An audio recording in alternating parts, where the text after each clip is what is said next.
So let me start today with shortcuts of molecular orbital theory. Shortcuts of molecular orbital theory. देखो बच्चे, सबसे पहली बात जो है, हम शॉर्टकट की बात करेंगे सबसे पहले कॉन्फ़िगरेशन की। जैसे हमें कॉन्फ़िगरेशन लिखनी है, किसी भी स्पीशीज की कॉन्फ़िगरेशन लिखनी है, तो क्या मैं पूरा मॉलिक्यूलर ऑर्बिटल डायग्राम बना के फिर कॉन्फ़िगरेशन लिखूंगा हमेशा? तब तो मैं ऐसे ही रह जाऊंगा। तो मुझे इस कॉन्फ़िगरेशन को भी शॉर्टकट में करना है। आपके सिलेबस में सिर्फ होमो एटॉमिक मॉलिक्यूल्स हैं। होमो एटॉमिक समझते हो?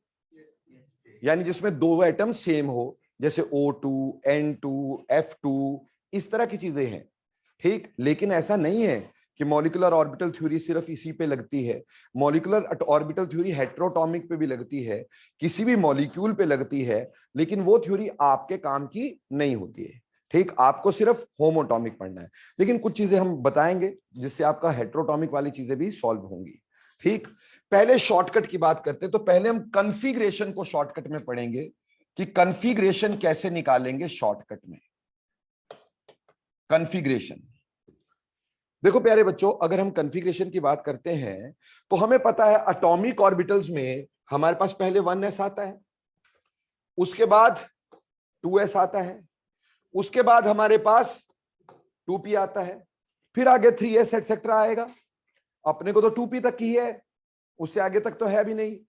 चलो आगे भी होगी तो अपने आप ही समझ में आ जाएगा इससे। अब हमारे पास इस तरह से कॉन्फ़िगरेशन होनी चाहिए थी, तो इसका शॉर्टकट में आपको किसी भी मॉलिक्यूलर ऑर्बिटल की कॉन्फ़िगरेशन लिखनी है, ठीक। तो आपको पता है 1s में एक बनेगा सिग्मा 1s, दूसरा बनेगा सिग्मा स्टार 1s। ऐसे ही बेटा 2s में भी क्या बनेगा? Sigma 2s, sigma star 2s। ऐसे 2p में एक सिग्मा बॉन्ड, दो पाई बॉन्ड, तीन ऑर्बिटल है तो एक सिग्मा और दो पाई। तो बेटा जी एक सिग्मा, सिग्मा 2pz और दो pi, pi 2px is equal to pi 2py। क्योंकि सिग्मा की एनर्जी कम होती है वो पहले लिखेंगे, पाई की एनर्जी ज्यादा होती है बाद में लिखेंगे। और उसके बाद हमारे पास क्या आता है? Anti bonding. एंटी बॉन्डिंग में पहले क्या आता है? Pi star 2px is equal to pi star 2py और फिर सिग्मा स्टार 2pz। हमें समझ में आता है कि ये कॉन्फ़िगरेशन होनी चाहिए, ठीक। अब मान लो आपको कॉन्फ़िगरेशन बोली है O2 की, ठीक। हमें पता है O2 में कितने इलेक्ट्रॉन भरने हैं? 16। O2 में कितने इलेक्ट्रॉन भरने हैं? 16। एक ऑक्सीजन के 8, दूसरी ऑक्सीजन के भी 8। यहां से शुरू कर देंगे अपन। क्या हो जाएगा? सिग्मा 1s में 2, सिग्मा स्टार 1s में 2, ठीक। उसके बाद सिग्मा 2s में 2, सिग्मा स्टार 2s में 2, फिर सिग्मा 2pz में 2, पाई 2px में 2, पाई 2py में 2। कितने हो गए? 14 हो गए। 14 हो गए। अब आगे क्या बचे हमारे पास? ये वाले हमें दो भरने हैं, इन दोनों की एनर्जी क्या है? सेम है, तो एक एक करके भरेंगे ना। तो यहां पे आ जाएगा पाई स्टार 2px में 1 is equal to pi star 2py में भी 1। बोलो क्लियर? समझ में आता है कि नहीं आता है? अब मान लो आपको ऐसे फ्लोरीन की लिखनी होती तो कितने इलेक्ट्रॉन भरने होते? 18। ऐसे ही भर देते हैं इससे आगे। मान लो आपको ऑक्सीजन 1 पॉजिटिव की कॉन्फ़िगरेशन लिखनी होती तो एक इलेक्ट्रॉन यहां से खा जाते, ठीक। अगर 2 पॉजिटिव की लिखनी है तो 2 खा जाते। अगर 1 नेगेटिव की लिखनी है तो एक ऐड कर देते, ठीक। 2 नेगेटिव की लिखनी है 2 ऐड कर देते, कोई दिक्कत। बट इन केस ऑफ, अगर आपको मैं बोलूं नाइट्रोजन की कॉन्फ़िगरेशन लिखूं, अगर मैं नाइट्रोजन की कॉन्फ़िगरेशन लिखने को कहता हूं तो नाइट्रोजन में सिर्फ एक ही फर्क है ना, कि ये वाला ऑर्बिटल जो होता है वो यहां लिखते हैं हम लोग ड्यू टू रिपल्शंस, क्योंकि मैंने बोला 2s और 2p में नाइट्रोजन के केस में एनर्जी का डिफरेंस कम होता है, इसलिए जब ये ऊपर आता है, ये नीचे आता है, आपस में क्या होती है? रिपल्शन। तो ये आगे चला जाता है। तो नाइट्रोजन में कितने इलेक्ट्रॉन भरने बेटा आपने? 14। तो यहां से शुरू करेंगे, के स्टार, यानी ये हो गया के स्टार में मेरे को ये लिखने की जरूरत नहीं, ये लिखने की जरूरत नहीं, यहां से ऑनवर्ड लिख दूंगा मैं, सिग्मा 2s में 2, सिग्मा स्टार 2s में 2। ठीक है जी, 2 इधर चले गए, 2 इधर चले गए, 2 इधर 2 इधर, 8 हो गए। अब उसके बाद पहले क्या आ जाएगा? पाई 2px में 2 और पाई 2py में भी 2। ठीक है जी, क्लियर हो गए? 14 पूरे, 2 2 4, 2 6, 2 8, 2 10, 2 12, 12 हुए ये। और उसके बाद क्या आ जाएगा? सिग्मा 2pz, इसमें कितने आ जाएंगे? हो गए 14 पूरे। क्लियर? अब मान लो आपको ये देखना है कि आपने N21 पॉजिटिव बनाना है, तो भैया 1 इलेक्ट्रॉन कम कर देना। ठीक, N21 नेगेटिव बनाना है, 1 इलेक्ट्रॉन ऐड करना, अगले वाला ऑर्बिटल यूज कर लेना। 2 इलेक्ट्रॉन N22 नेगेटिव, उससे अगले वाला ऑर्बिटल यूज कर लेना। समझ में आई बात? ऐसे करके हो जाएगा। अगर कल को मैं तुमसे बोलूं कि ऑक्सीजन से मुझे ऑक्सीजन 1 पॉजिटिव बनाना है, इलेक्ट्रॉन कहां से निकलेगा? आप बोलोगे इन दोनों में से किसी एक से, चाहे पाई स्टार 2px से, चाहे पाई स्टार 2py से, है ना, क्योंकि इनकी एनर्जी सेम है, तो किसी एक से निकालेंगे ना। So we are not sure भी कहां से निकालें, इन दोनों में से किसी एक से निकलेगा। लेकिन अगर कल को मैं बोलूं नाइट्रोजन से नाइट्रोजन 1 पॉजिटिव बनाना है, इलेक्ट्रॉन कहां से निकलेगा? बेटा आउटर से निकलता है, तो किससे निकलेगा? सिग्मा 2pz से। ये तुम्हारे असाइनमेंट में गलत आंसर दिया हुआ है, ध्यान रखना।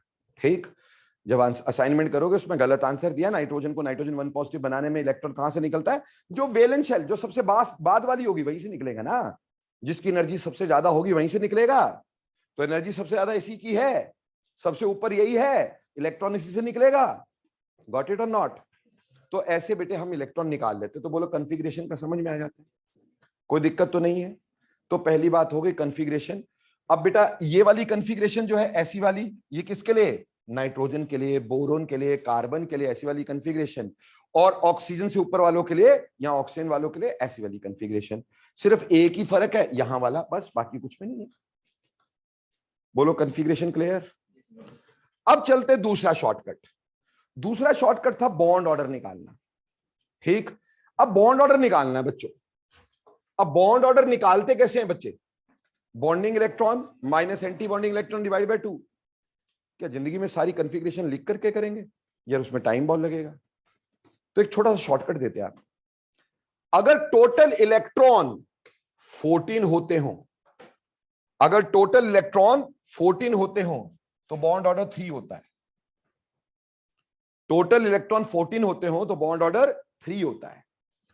उसमें 1 इलेक्ट्रॉन डालो चाहे 1 इलेक्ट्रॉन निकालो, बॉन्ड ऑर्डर 0.5 कम ही होना है। ठीक, जैसे मान लो अगर इलेक्ट्रॉन 15 आ जाए, टोटल इलेक्ट्रॉन कितने आ जाए? 15, तो 0.5 कम करना है, तो क्या आ जाएगा? 2.5। अगर टोटल इलेक्ट्रॉन आ जाए 16, तो 0.5 और कम कर दो, 2। अगर टोटल इलेक्ट्रॉन आ जाए 17, 0.5 और कम कर दो, 1.5। अगर टोटल इलेक्ट्रॉन आ जाए 18 और कम कर दो, 1। टोटल आ जाए 19 और कम कर दो, 0.5। टोटल आ जाए 20, 0। अब आ जाओ 21, तो बेटा अब क्या करोगे? 0.5 बढ़ाना शुरू कर दोगे। जब 0 आ जाए, 0 के बाद 0.5 बढ़ाना शुरू करोगे। वैसे वहां तक जाना ही नहीं, हमारे को यहीं तक जाना है। ठीक, इसी तरह से अगर मैं वापस चल पड़ता हूं, मान लो मेरे पास इलेक्ट्रॉन टोटल आ गए 13, फिर से 0.5 कम कर दो, 2.5। अगर आ जाए मेरे पास 12, कितने लिख दोगे?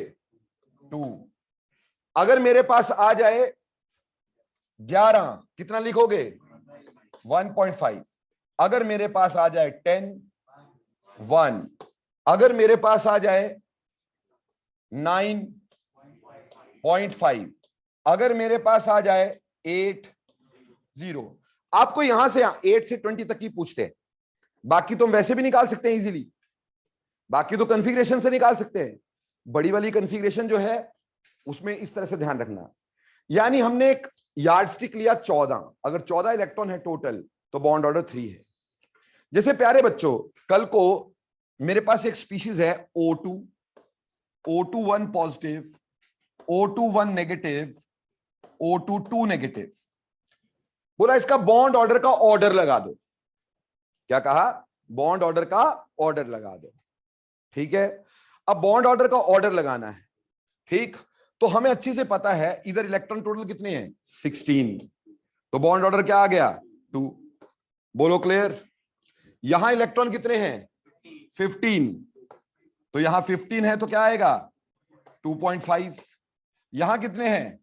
17, तो कितना है? 1.5। यहां है 18, तो कितना है? 1। इसको परऑक्साइड बोलते हैं बेटा। O2 2 negative is called as peroxide. इसको क्या बोलते हैं? इसको बोलते हैं पर ऑक्साइड, जबकि इसको बोलते हैं सुपर ऑक्साइड। Super oxide. ये ऑक्सीजेनियम और ये ऑक्सीजन, ये ऑक्सीजेनियम या ऑक्सीजिनाइल भी बोल देते कई लोग, ऑक्सीजेनियम या ऑक्सीजिनाइल। ठीक, और ये हो गया ऑक्सीजन। अब आपको बिल्कुल क्लियर आ गया कि बॉन्ड ऑर्डर का अगर ऑर्डर लगाऊंगा तो सबसे बड़ा किसका होगा? O2 1 positive. उसके बाद किसका हो जाएगा? O2। उसके बाद O2 1 नेगेटिव, सबसे कम O2 2 नेगेटिव।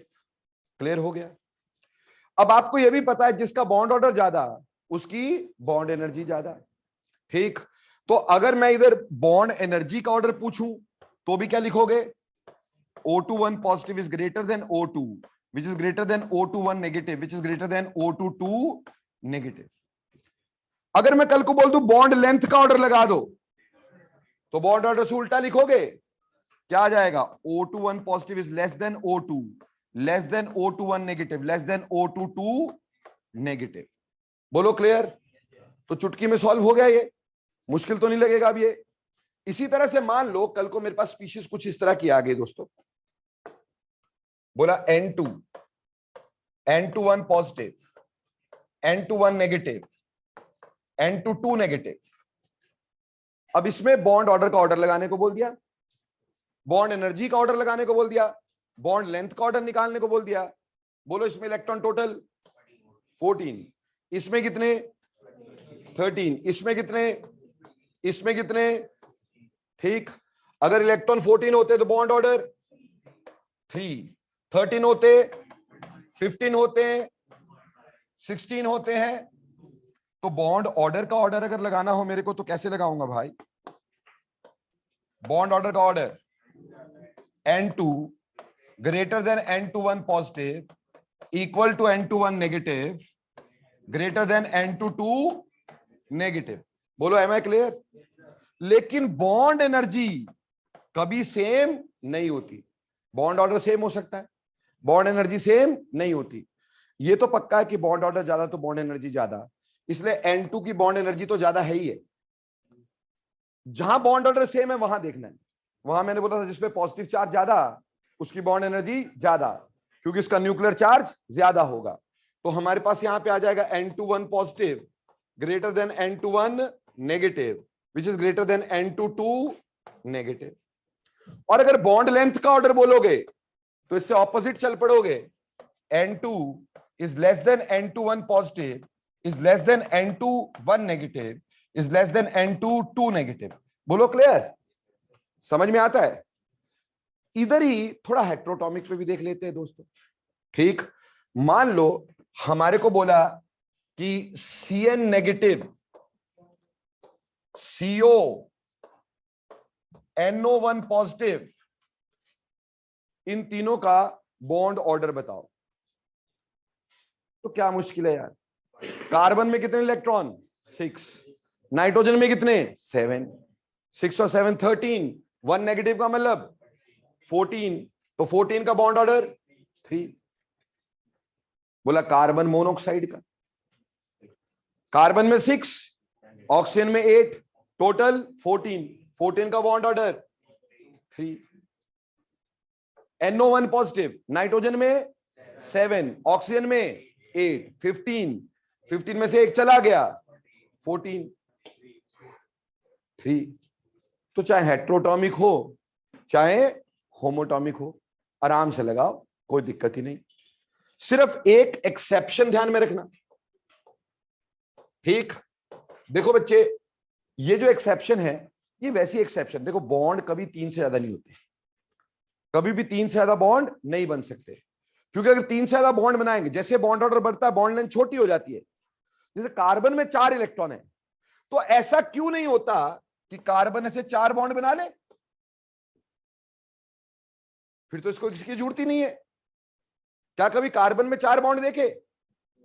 अब 4 बॉन्ड तो बन सकते थे, क्योंकि 4 यहां 4 यहां, तो ऑक्टेट कंप्लीट रहता ना, पर चौथा बॉन्ड क्यों नहीं बनता? बेटे उससे एटम इतने क्लोज आ जाएंगे, क्योंकि आपको पता है कि जैसे बॉन्ड ऑर्डर बढ़ेगा बॉन्ड लेंथ छोटी होगी, एटम इतने क्लोज आ जाएंगे, उनके न्यूक्लियस बहुत पास हो जाएंगे, स्टेबिलिटी बहुत कम हो जाएगी, इसलिए चौथा बॉन्ड कभी भी नहीं बनता, क्योंकि उसमें इंटर न्यूक्लियर रिपल्शन बहुत ज्यादा हो जाती है। समझ में आई बात? 3 बॉन्ड से ऊपर कहीं नहीं होता, सिवाय एक स्पीशीज है CO1 पॉजिटिव, इसका बॉन्ड ऑर्डर एक्सेप्शनली 3.5 निकलता है from that of molecular orbital theory. ठीक, हेट्रोटॉमिक की हम पढ़ा नहीं रहे हैं आपको, नहीं तो मैं आपको बता भी देता, बट इसमें थोड़ी सी एक्सेप्शन है। CO1 पॉजिटिव में हमारे पास 3.5 बॉन्ड ऑर्डर आता है। समझ में आई? आना नहीं चाहिए था इतना, पर आता है। इसमें शॉर्टकट नहीं लग रहा है हमारा, और ना ही हमारा दूसरे वाला फॉर्मूला लगेगा, ये अलग तरह का होता है। ठीक, so this is the only exception we have, जिसको हम यहां से नहीं क्लियर कर सकते हैं। बाकी सारी एक्सेप्शंस अपने पास यहां से हो जाए, बाकी सब कुछ हो जाएगा। तो बोलो बॉन्ड ऑर्डर निकालना आ जाएगा? अगर बॉन्ड ऑर्डर निकालना आया, बॉन्ड एनर्जी का ऑर्डर देना आ जाएगा। बॉन्ड एनर्जी का ऑर्डर देना आया तो बॉन्ड लेंथ का ऑर्डर देना आ जाएगा। बहुत आसान हो गया है ना जी?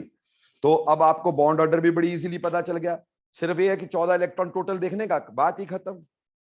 ठीक, अगली बात देखते हैं बेटे। देखो बेटे, ऐसा है कि अगर हमारे को कुछ इस तरह का स्पीशीज दे दिया, इधर ध्यान देना सारे बच्चे है ना, बड़ा ध्यान से समझने वाली बात है। हमें बोला arrange in the order of bond order. ठीक, स्पीशीज देखना थोड़ा सा है ना, थोड़ा मजा भी आएगा। Na2O2, ठीक, दूसरा बोल दिया आपके पास O2, तीसरा बोल दिया आपके पास KO2, चौथा बोल दिया बेटा आपके पास AsF4O2। ठीक है बच्चे, अब इसमें हमारे को बोल दिया कि ये बताओ कि बॉन्ड ऑर्डर कितना होगा, किसका bond order, arrange in the order of bond order. बड़ी अजीब सी बात है, क्या क्या पूछा जा रहा है, घबराना बिल्कुल नहीं है। ठीक, मेरा नाम लेना शुरू कर देना। कैसे? मेटल हटा देने हैं, मेटल हटा देने, तो सामने स्पीशीज साक्षात दर्शन देगी। क्या है? 2 सोडियम बार गए तो क्या हो गया? O22 negative. 2 सोडियम बार चल गए, क्या बना? O22 negative. ये तो बेचारा पहले से ही O2 था। अब एक के पॉजिटिव बाहर गया,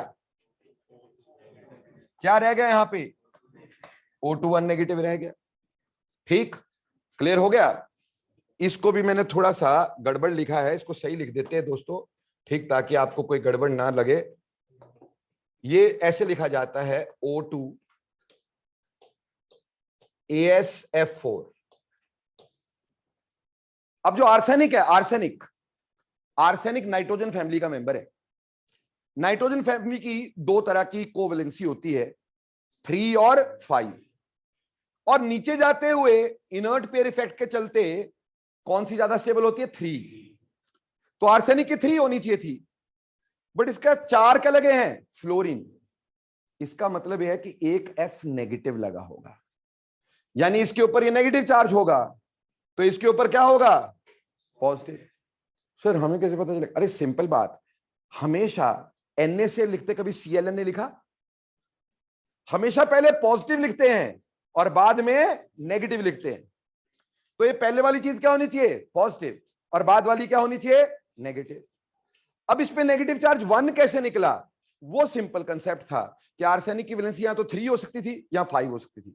अगर 5 के हिसाब से सोचते, इधर 4 फ्लोरीन लगे होते, तो ऑब्वियस सी बात थी, इसका मतलब एक F नेगेटिव चला गया होता तो इसके ऊपर पॉजिटिव चार्ज होता। पॉजिटिव होता तो आगे लिखा होता, और O2 पीछे लिखा होता, जो मैंने पहले बनाई थी स्पीशीज, उसमें क्या हो जाता? O21 नेगेटिव आ जाता। अब यहां पहले O2 लिखा है, इसका मतलब O2 पे कैसा है? पॉजिटिव चार्ज है, और पीछे वाले पे क्या है? Negative charge. कितना है? 1 नेगेटिव। कैसे पता चला? अश्विनी सर ने बता दिया, है ना। या फिर सिंपल बात, आर्सेनिक नाइट्रोजन फैमिली का मेंबर था, 3 से 1 ज्यादा हो गया 4, तो ऑब्वियसली यहां पे 1 पॉजिटिव, तो ये स्पीशीज O21 पॉजिटिव। अभी बोलो कोई दिक्कत रहेगी क्या? अब तो बॉन्ड ऑर्डर चुटकी में बता सकते हो मेरे को कि नहीं? ठीक, किसका बॉन्ड ऑर्डर? इसका बॉन्ड ऑर्डर कितना होगा भाई? 1। इसका कितना? 2। 1.5। इसका कितना? 2.5। बोलो किया था ये? शॉर्टकट में आ गया था ना ये? तो ऐसे करके बड़ी जल्दी इसका बॉन्ड ऑर्डर हमारे सामने आ गया। हमें पता चला डी का बॉन्ड ऑर्डर सबसे ज्यादा आ गया, उसके बाद किसका आ गया? बी का आ गया, बी के बाद किसका आया? सी का आ गया, सी के बाद ए का आ गया। तो बोलो कोई दिक्कत थी इसमें? हाँ जी बेटा, उससे कोई फर्क नहीं पड़ता। ठीक, मेटल जो बना है आपकी उसकी वैलेंसी के हिसाब से निकालना। मान लो कल को पुत्र तेरे को ऐसा दे दिया BaO2, तो बेरियम अल्कलाइन अर्थ मेटल है ना बेटा, तो उस पर चार्ज क्या होगा? यहां पे बेरियम 2 पॉजिटिव होगा, तो O2 पे क्या होगा? 2 नेगेटिव होगा। समझ में आई? पर कल को अगर तेरे को ऐसे लिख दिया H2O2, है ना बेटा, तो H पे क्या होगा? 1 पॉजिटिव, 2 H पे 2 पॉजिटिव, तो इस पे 2 पॉजिटिव, तो यहां पे ऑक्सीजन 2 नेगेटिव। बोलो क्लियर? पर अगर बेटे कल को मैं ऐसे बोल देता, जैसे ये लिखा था, ये लिखा था, मान लो कल को बोल दिया RbO2। Rb क्या है? एल्कली मेटल, एल्कली मेटल की वैलेंसी 1, तो यहां पे हमारे पास Rb 1 पॉजिटिव और O2 1 नेगेटिव। अब आप मेरे को बताइए, बोलेंगे सर अगर वेरिएबल कोवेलेंसी हुई तो बेटा वो आपको इसमें दे ही नहीं सकते, वो आप जज नहीं कर सकते, तो आपको दे नहीं सकते, वो तो आपको एक्सपेरिमेंटली देखना होगा, तो उसको पेपर में थोड़ी डाल देंगे यार। Which is to be judged experimentally, उसको कैसे डाल सकते पेपर में भाई? समझ में आई मेरी बात?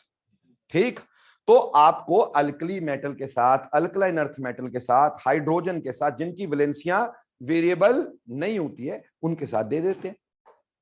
ठीक, क्वेश्चन एक नया सा बना के दे देते हैं, तो इस हिसाब से उसको देख लेंगे। बोलो बॉन्ड ऑर्डर निकालना आ जाएगा किसी भी तरह की स्पीशीज का, चाहे वो हेट्रोटॉमिक हो, चाहे वो इस तरह की हो, चाहे वो सिंपल स्पीशीज हो, निकाल लोगे? ओके, तो अब हमारे को बॉन्ड ऑर्डर भी आ गया। अब तीसरा शॉर्टकट किसके लिए था भाई? तीसरा शॉर्टकट था हमारे पास पैरामैग्नेटिक डायामैग्नेटिक। अब कैसे देखे? हमें यह पता था कि अगर इलेक्ट्रॉन अनपेड होते हैं, अनपेड इलेक्ट्रॉन होते हैं, तो सब्सटेंस कैसा होता है? पैरामैग्नेटिक। क्यों होता है पैरामैग्नेटिक? क्यों होता है पैरामैग्नेटिक? अनपेड इलेक्ट्रॉन होता है, वो एक मैग्नेट की तरह बिहेव करता है, तो उसमें नॉर्थ और साउथ होते हैं, तो मैग्नेट की तरह वर्क करता है भाई। जैसे बोलते हैं कि ऑक्सीजन, लिक्विड ऑक्सीजन में मैग्नेट डाला और एंड इट स्टिक टू, या फिर बोलो ऑक्सीजन क्लंग्स टू दैट मैग्नेट। क्यों? Oxygen is paramagnetic.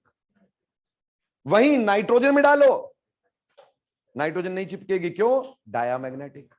ठीक, इसी तरह अगर पेयर्ड इलेक्ट्रॉन होते हैं, पेयर्ड इलेक्ट्रॉन होते तो सब्सटेंस क्या होता है? डायामैग्नेटिक। और आपको आपकी यूज के लिए बता देता हूं, छोटा छोटा लिख देता हूं। Paramagnetic, feebly attracted by magnetic field, attracted by magnetic field, ठीक। और diamagnetic, weekly repelled by magnetic field, repelled by magnetic field. अब हम कैसे बताएं यार? मैं आपको एक सिंपल शॉर्टकट बताता हूं। टोटल इलेक्ट्रॉन जहां पे ऑड आ जाए, टोटल इलेक्ट्रॉन ऑड आ जाए तो 101% पैरामैग्नेटिक, ठीक। टोटल इलेक्ट्रॉन अगर इवन आ जाए, टोटल इलेक्ट्रॉन इवन आ जाए तो डायामैग्नेटिक तो होगा, डायामैग्नेटिक अदर देन 10 and 16। 10 16 को छोड़ देना, ठीक। 10 16 को छोड़ देना, बाकी इवन वाले क्या होंगे? डायामैग्नेटिक, ठीक। जैसे अगर कल को मैं तुमसे पूछूं N2 1 positive, O2 1 positive, O2 1 negative, O2 2 positive, ठीक, O2 2 नेगेटिव, इनका बिहेवियर पूछूं मैं, पैरामैग्नेटिक के डायामैग्नेटिक कौन सा होगा? ठीक, वेरी सिंपल। टोटल इलेक्ट्रॉन 14, कैसा हो गया? कैसा हो गया? Obviously diamagnetic. यहां पे 15 पैरामैग्नेटिक, 16, हाँ जी 13 है तब भी पैरामैग्नेटिक। बेटा O2 16 कैसा होता है? पैरामैग्नेटिक। ये इवन तो है लेकिन ये paramagnetic, this is an exception here, ठीक। उसी तरह से O2 1 पॉजिटिव कितने इलेक्ट्रॉन? 15 पैरामैग्नेटिक। O2 1 नेगेटिव कितने इलेक्ट्रॉन? 17 पैरामैग्नेटिक। O2 2 पॉजिटिव कितने इलेक्ट्रॉन? 14, ठीक। 14 मतलब डायामैग्नेटिक। O2 2 नेगेटिव कितने इलेक्ट्रॉन? 18 डायामैग्नेटिक। कितना सौखा हो गया? अगर इवन होंगे तो डायामैग्नेटिक है ये, ऑड होंगे तो पैरामैग्नेटिक होगा अदर देन 10 and 16।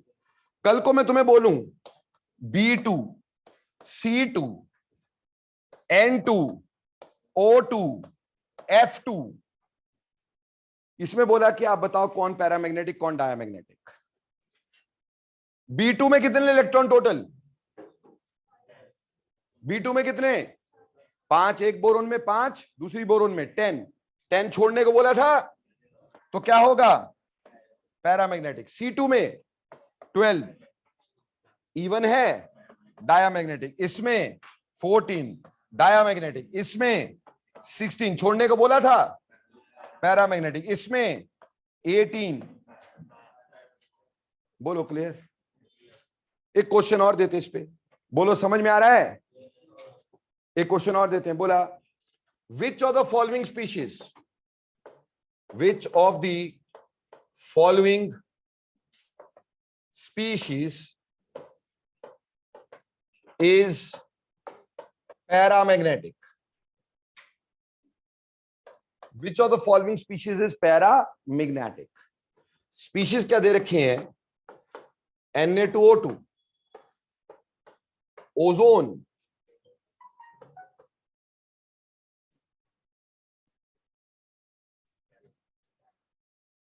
और हमें दे दिया KO2, ठीक, और D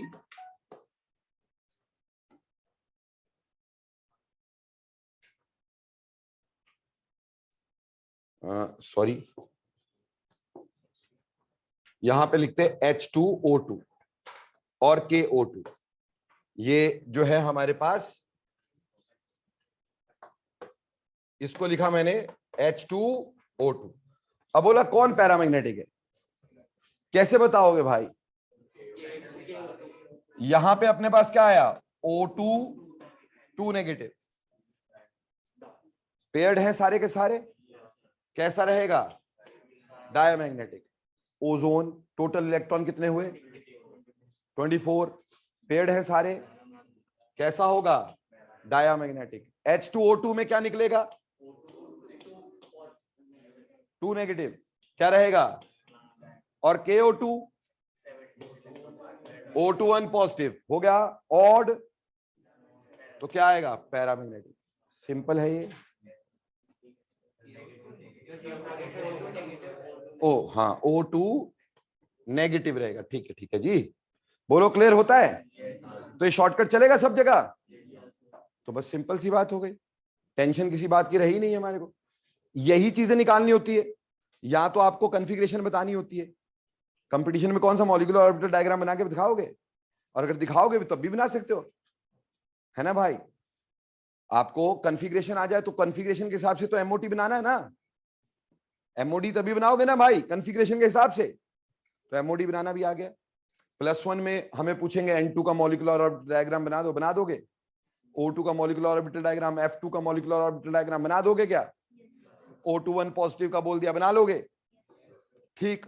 on the other hand competition में क्या पूछेंगे? बॉन्ड ऑर्डर का ऑर्डर, बॉन्ड एनर्जी का ऑर्डर, बॉन्ड लेंथ का order, paramagnetic, diamagnetic, bond order.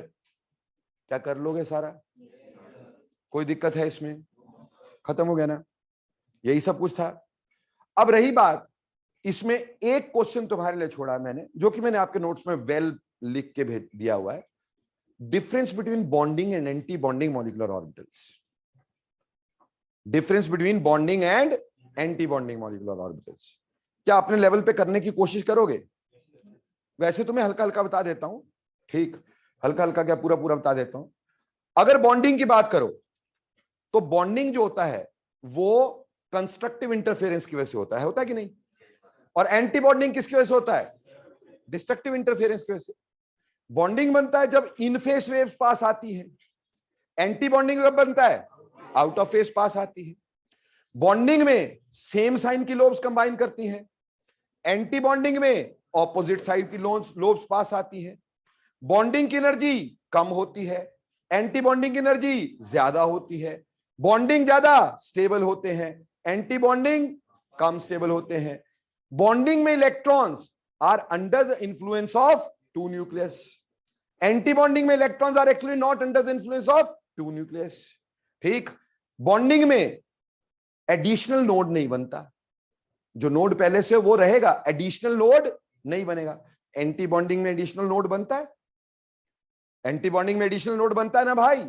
जब S और S कंबाइन करते हैं बीच में नोड आ जाता है, P और P कंबाइन करते हैं तो नोड आ जाता है, ठीक। और जब P स्टार कंबाइन करते हैं दो नोड आ जाते हैं, एक बीच में एक ऊपर नीचे, है ना बेटा? तो कहने का मतलब एंटी बॉन्डिंग में एक्स्ट्रा नोड्स आ जाते हैं।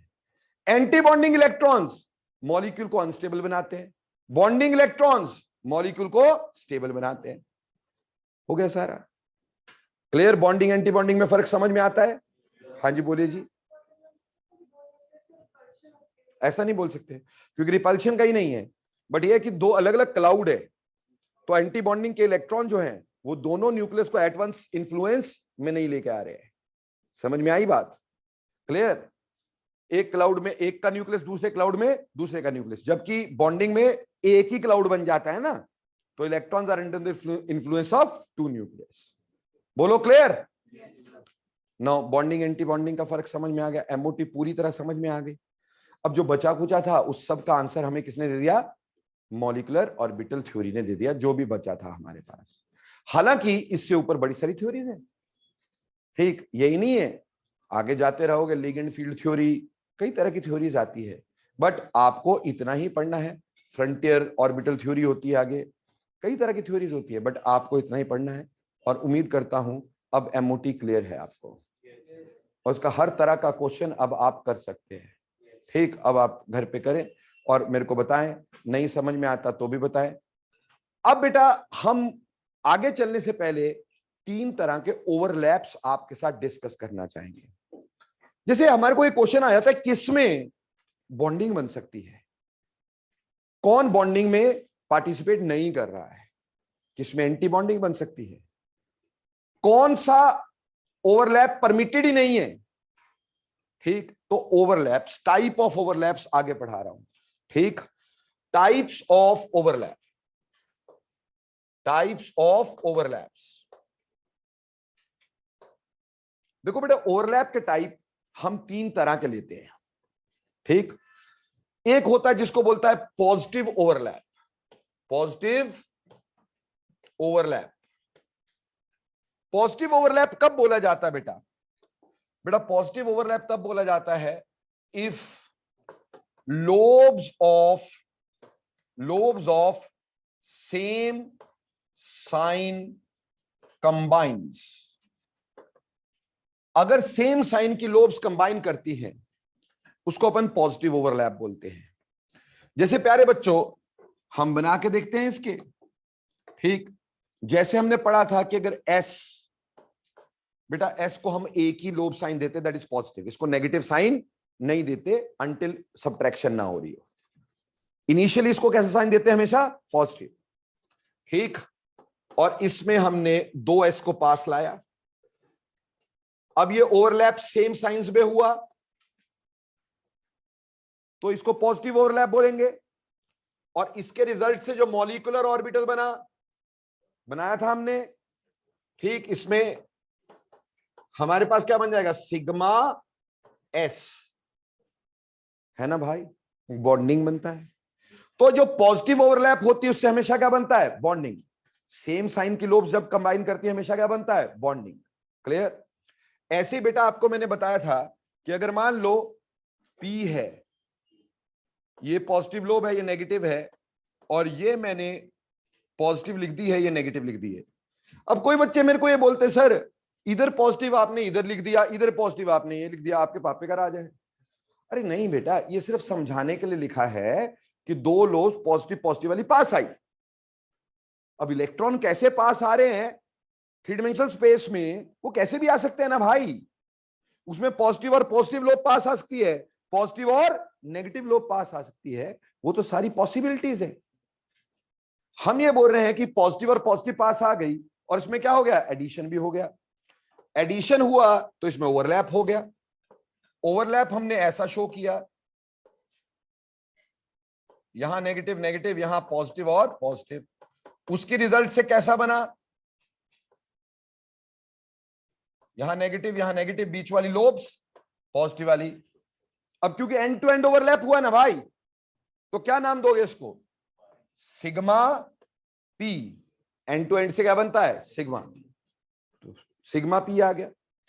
ऐसे ही बेटा मैंने आपको बताया था कि अगर मान लो ये P है और इसके सामने दूसरा P है, अब दोनों पिए हुए हैं तो ऐसे करके आपस में जब फिपा लेते भाई भाई, है ना। अब उसके वजह से हमारे पास ऐसा हो जाता है, एक इलेक्ट्रॉन क्लाउड ऊपर आता है जी पॉजिटिव वाला, एक इलेक्ट्रॉन क्लाउड नीचे आता है ना जी। अब ये क्या बन गया? पाई P। क्या बन गया? पाई P। बॉन्डिंग बनी। ठीक, तो पॉजिटिव ओवरलैप से क्या बनता है? बॉन्डिंग। ऐसे ही प्यारे बच्चों, मान लो ये P और ये D,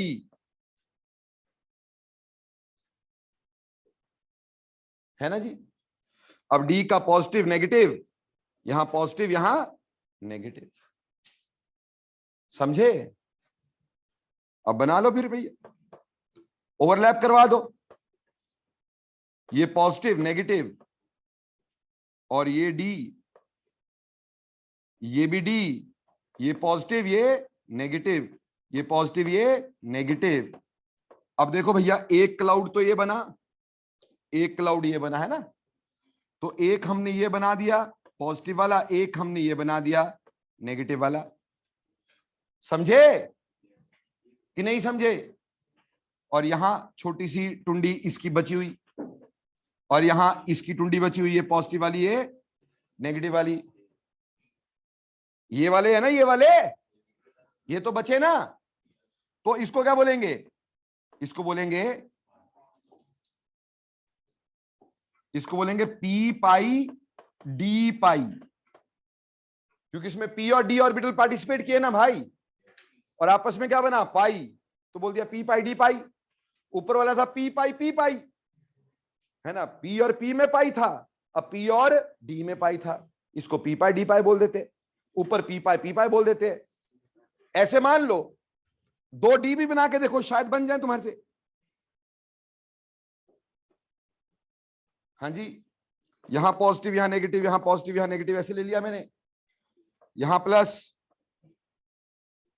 चू चू करने वाले, बिल्कुल सही बोले हो, ठीक। अब यहां से ओवरलैप करवा दो,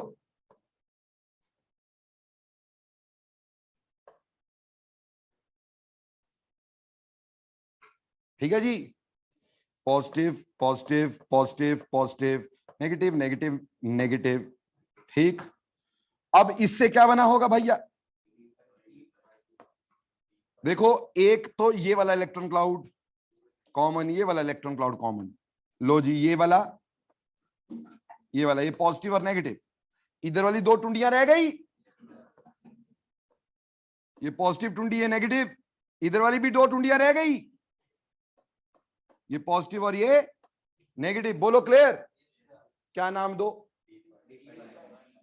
डी पाई। बोलो कुछ समझ में आई, ये पॉजिटिव ओवरलैप्स हो गए भाई। किसी के पेट में किस तरह की दर्द हो बता सकता है अभी, ठीक है। अब आ जाते भैया दूसरा कुछ कर लेते जिंदगी में, नेगेटिव ओवरलैप्स। हाँ जी बोलो जी, हाँ जी,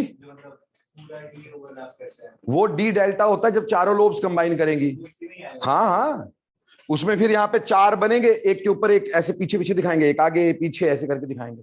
वो 3 डायमेंशनल दिखाना थोड़ा मुश्किल हो जाएगा ना 2 डायमेंशन पे, इसलिए मैंने बनाया नहीं, ठीक, शॉर्टकट। तो अब आप फटाफट से बोलो कि भैया नेगेटिव ओवरलैप का मतलब क्या, when opposite lobes of opposite side, lobes of opposite signs come closer, opposite signs are made to join, जबरदस्ती ज्वाइन करवा दिया ऑपोजिट साइंस को, यानी सब्ट्रैक्शन ऑफ वेव फंक्शन, यानी कि सब्ट्रैक्शन ऑफ वेव फंक्शन। 1-2 बना के दिखाते अपन, ये प्लस, बीच में क्या होगा माइनस, ये प्लस, प्लस माइनस क्या हो जाएगा माइनस, तो बेटा अगले वाला कैसा रह जाएगा प्लस, पिछले वाला क्या होगा माइनस। क्या ऑपोजिट साइन की लोब्स कंबाइन करेंगी, नहीं करेंगी, तो हमारे पास ये बन गया प्लस और ये क्या बन गया माइनस। बोलो समझ में आया, इसको क्या बोलेंगे सिग्मा स्टार एस। मैं बोल रहा था ना एंटी बॉन्डिंग बनते एक एडिशनल नोड आता है, वो एडिशनल नोड कौन सा भाई, ये एडिशनल नोड है कि नहीं, यहां कोई इलेक्ट्रॉन है क्या, ये जगह है क्या नोड, क्या ये पहले थी, एडिशनल आई ना।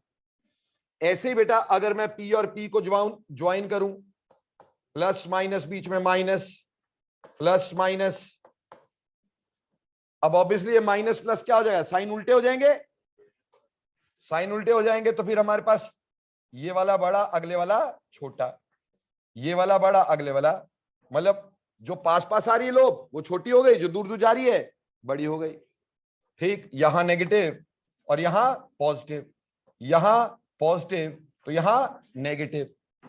अब इसको क्या बनाया हमने भाई, कोई ऊपर सिग्मा स्टार पी। बोलो समझ में आया जी, कोई मुश्किल, तो अगर मैं इसको ऐसे बना देता, ऐसे ऐसे, क्या जुड़ते, ये नहीं जुड़ते, और हमारे पास कुछ कुछ ऐसा दिखाते भाई, ये पॉजिटिव लोब, ये नेगेटिव और ये पॉजिटिव। एक नोड तो जिंदगी में पहले ही थी और एक एंटी बॉन्डिंग की वजह से बन गई, प्लेन है ना पूरा का पूरा प्लेन नोड है, ये 2 नोड नहीं है, पूरा का पूरा प्लेन है ये, गॉट इट और नॉट। पाई बॉन्ड में हमारा जो नोड होता है आता कहां है मॉलिक्यूलर प्लेन पे। कहां आता है? मॉलिक्यूलर प्लेन में। आप देख रहे हैं ना, मॉलिक्यूलर प्लेन में नोड होता है, यहां एडिशनल नोड बन जाता है परपेंडिकुलर टू मॉलिक्यूलर प्लेन। तो ये क्या बनाओगे, इसको क्या लिखोगे? Pi star P. बोलो समझ में आया? बेटे ऐसे पीडी का कर सकते हो, है ना, कर ही सकते हो। ठीक, अब ये हो गया नेगेटिव ओवरलैप्स। अब एक होते जी हमारी जिंदगी में zero overlaps. Zero overlaps, zero overlap. देखो जी यार, अब ये तो क्लियर है भाई कि अगर पॉजिटिव ओवरलैप होते बॉन्डिंग बनता है, और अगर आपके पास नेगेटिव ओवरलैप होते हैं तो एंटी बॉन्डिंग मॉलिक्यूलर ऑर्बिटल बनते, बॉन्डिंग नहीं बनता। पर जीरो ओवरलैप जो होते ही नहीं, नॉन बॉन्डिंग। ठीक, जीरो ओवरलैप जो पॉसिबल नहीं है, यानी नॉट अ पॉसिबल ओवरलैप। ठीक, नॉट अ पॉसिबल ओवरलैप, जो पॉसिबल है ही नहीं है, जो होगा ही नहीं। ठीक, देखो कैसे भैया, एक था एस, ठीक है जी, एक था एस, एस पॉजिटिव था, और हम बोल रहे हैं कि जी इसके सामने ये आ गया और ऐसे करके आ गया। अगर तो चलो ऐसे करके आता, एस के सामने पी आता, एस पी बन जाता, चलो ठीक है, ऐसे करके बन जाता सिग्मा बॉन्ड। पर ऐसे करके क्या ये रिजल्टिंग ओवरलैप पॉसिबल है भाई? कि पॉजिटिव नेगेटिव दोनों लोब्स एक ही के साथ कंबाइन कर गई, is it possible? So this is not a possible overlap. ये कोई पॉसिबल ओवरलैप नहीं है भैया कि पॉजिटिव का पॉजिटिव भी करे और नेगेटिव भी करे, ऐसा नहीं होता है। एस कभी पाई बॉन्ड में पार्टिसिपेट नहीं करता है। बोलो क्लियर? इसी तरह से मान लो जी, एक तो आपके पास पी वाई है, ठीक है जी, और दूसरा भाई हमारे पास जो सामने आ रहा है वो पी जेड है। अब इसके प्लेन ही अलग अलग है। ये तो ऐसा हो गया पी वाई पी जेड, कैसे कंबाइन करे? इसकी लोब ऊपर, लोब नीचे, इसकी लोब आगे पीछे। अरे लोब पास आएंगी तब तो कंबाइन करें यार, प्लेन ही अलग अलग हो गया, कैसे कंबाइन करेंगे? समझे? ठीक है, तो ऐसे कंबाइन ही नहीं कर सकते। तो आपके पास इस तरह से पी एक्स पी जेड क्या कंबाइन करेगा? हाँ, अगर मैं ऐसा बोल देता कि पी जेड हम एक्सिस ऑफ मॉलिक्यूलर सिमेट्री ले लें, है ना, और फिर हमें बोले कि कहां पे पॉसिबल ही नहीं है, और उसमें कोई ऐसा दिया हो जिसमें जेड है ही नहीं, वो तो बिल्कुल ही पॉसिबल नहीं है। पर वैसे भी अलग अलग उसमें ओवरलैप्स नहीं होते हैं, अलग अलग एक्सिस में ओवरलैप नहीं होते हैं। बोलो क्लियर? समझ में आता है? तो आपको पता चल गया पॉजिटिव ओवरलैप किसको बोलते हैं, नेगेटिव ओवरलैप किसको बोलते हैं, जीरो ओवरलैप किसको बोलते हैं। Any doubts? किससे बॉन्डिंग, किससे एंटी बॉन्डिंग, किससे नॉन बॉन्डिंग? हाँ जी जनाब। ये चार्ज नहीं है यार प्रतीक, ये हमने सिर्फ लगाया है, लोब का साइन दिया है, this sign of a lobe. क्योंकि हमें पता है कोऑर्डिनेट एक्सिस में ऊपर वाली चीज को क्या लिखते हैं, पॉजिटिव, नीचे वाली को क्या लिखते हैं, नेगेटिव, इसलिए हमने लोब के साइन दिए हैं। क्लियर हो गया? उससे हमें ये समझ में आता कि प्लेन्स कौन कौन से पार्टिसिपेट कर रहे हैं। एक्स प्लेन पार्टिसिपेट कर रहा है, वाई प्लेन उसका पॉजिटिव वाला पार्ट पार्टिसिपेट कर रहा है, उसका नेगेटिव वाला पार्ट पार्टिसिपेट कर रहा है। ये थोड़ी लंबी बात है, वो अभी की कोई इसमें लेना देना नहीं है। हाँ जी जनाब, क्या पूछना चाह रहे हो? सिग्मा नहीं बेटा, एक ही नोड।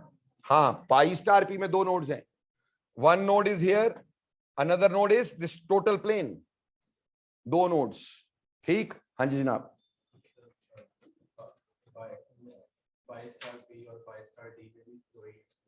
हाँ जी, नहीं ऐसे ही रहेंगे। हाँ जी, बोलो क्लियर?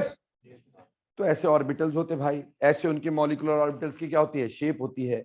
ऐसे बॉन्डिंग, नॉन बॉन्डिंग और एंटी बॉन्डिंग बन जाते हैं। आपको इसमें क्वेश्चन क्या आना है, which will lead to bonding, क्या क्वेश्चन आएगा, which will lead to bonding. तो आपने देखना सेम साइन की लोब्स कंबाइन करनी चाहिए। फिर आपको ये क्वेश्चन आएगा कि किससे बॉन्डिंग कभी नहीं हो सकती, कभी नहीं, कब हो सकती है, इस तरह से तो कभी, या which overlap is not possible at all. तो ये आपको पता, zero overlap is not possible. Clear? समझ में आ गया? कर लोगे तो खत्म। तो एमओटी बिल्कुल खत्म, आपको ओवरलैप्स बता दिए, मॉलिक्यूलर ऑर्बिटल की शेप बता दी, कुछ अपने आप इमेजिन करो, ठीक, ताकि आपको खुद पता चले कैसे होंगी। सारा कुछ मेरे पे थोड़ी छोड़ दोगे यार, जिंदगी में खुद भी कुछ करोगे कि नहीं, ठीक, तो खुद भी कुछ करो इसमें। हाँ कोई डाउट है अभी पूछो, आगे नहीं बताऊंगा, जल्दी पूछो, कोई भी डाउट एमओटी में। हाँ जी सर, जैसे हमें सिर्फ बॉन्ड ऑर्डर दे दिया सभी, मतलब छोटे से एलिमेंट्स दिए जिसमें 16 और 10 वो होगा, ऐसे बॉन्ड ऑर्डर दे दिया, तो हम ऐसे बता सकते हैं कि जिन जिन जिन पे पॉइंट है वो होंगे पैरामैग्नेटिक, और जिन पे पॉइंट मतलब जैसे 2 है वो उसके आगे कोई डेसिमल नहीं है तो वो होगा डायमैग्नेटिक। और ऐसा नहीं हो सकता, ऐसा बिल्कुल नहीं हो सकता है। ये तो पक्का है कि डेसिमल वाले हैं तो वो ऑड इलेक्ट्रॉन है, वो तो 101% है, पर ऐसा जरूरी नहीं है, ऐसा वाला कोई हम रूल नहीं बनाएंगे, क्योंकि ऐसे ऑक्सीजन में अपने पास क्या होता है, O2 आता है, O2 का बॉन्ड ऑर्डर 2 ही आता है, पर वो पैरामैग्नेटिक ही होता है, समझ में आई? तो ऐसा नहीं करना है, बोलो क्लियर भाई? तो चलो जी, अब हमारे को ये बिल्कुल क्लियर हो गया कि हमने कैसे कैसे मॉलिक्यूलर ऑर्बिटल थ्योरी लगानी है। अभी आप उसकी असाइनमेंट करिएगा, लगभग 57 क्वेश्चन 58 क्वेश्चन के करीब उसमें है, ठीक, कुछ टेस्ट में आपको उपहार में मिल जाएंगे परसों, ठीक, जब आपका ऑफलाइन है ना इस बार। चलो अब चलते दोस्तों आगे, अगली कहानी हम पढ़ेंगे डाइपोल मूवमेंट। क्या पढ़ेंगे? Dipole movement. चू चू नहीं करना है, dipole movement. No, what do you mean by dipole movement? देखो बेटा, डाइपोल मूवमेंट का मतलब क्या होता है, इसके टेस्ट में क्वेश्चन होंगे, इसलिए ध्यान देना, फिर मत बोलना सर ये क्या हो गया, ठीक। डाइपोल मूवमेंट का मतलब क्या है? It is measure of polarity, measure of polarity of a bond, polarity of a bond.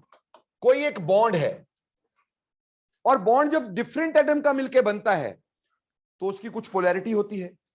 जैसे मान लो एक मॉलिक्यूल मेरे पास है HCl और दूसरा है HF, ठीक है दोस्तों।